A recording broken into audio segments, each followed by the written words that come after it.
Whew. Hi, welcome to my channel, Imperfect Woman of God. Today I'm going to talk about entanglement. Augustine in his entanglement with a woman that is married.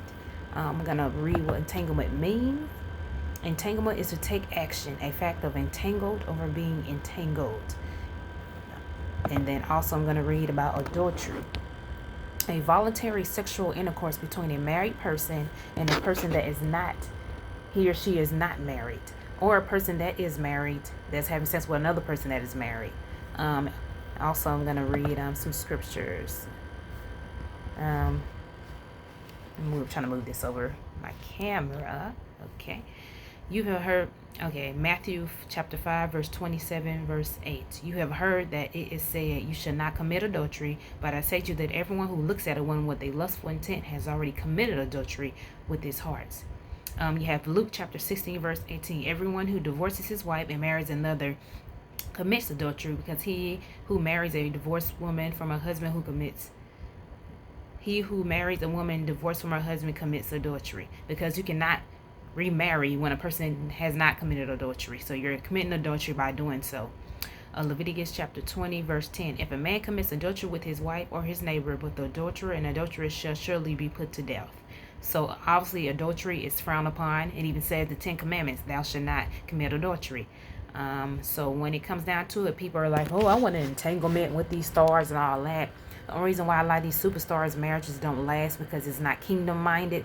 It's not centered around God. Will and Jada did not come together because of God. They came together because of maybe how they looked, maybe because how the sex felt. It was all about emotions. It was nothing about God. God was never in the center, which explains why their children are confused with their sexuality, why their children seem to be very confused. When it comes down to relationships like this, do not look up to people like that.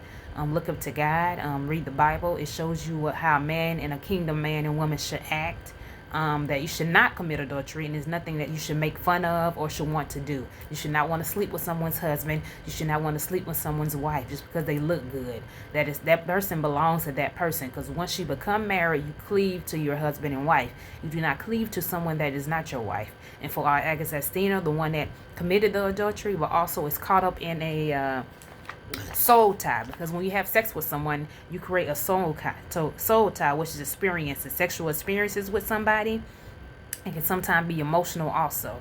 A song, anything can kind of make you remember how you used to have sex with someone.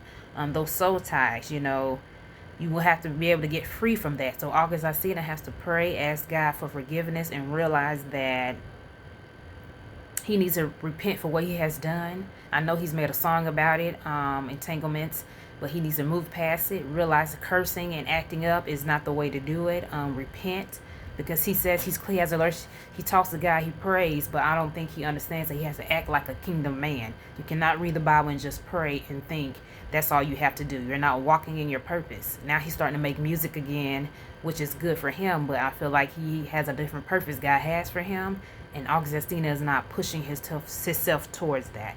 And he needs to become a kingdom man. Have people around him that are kingdom people, that are godly people. Now I see why people say we need these godly friends. But that's a whole nother video. So that they can be able to call you on your mess, so they can be able to be there for you, pray for you. And that's all I got to say.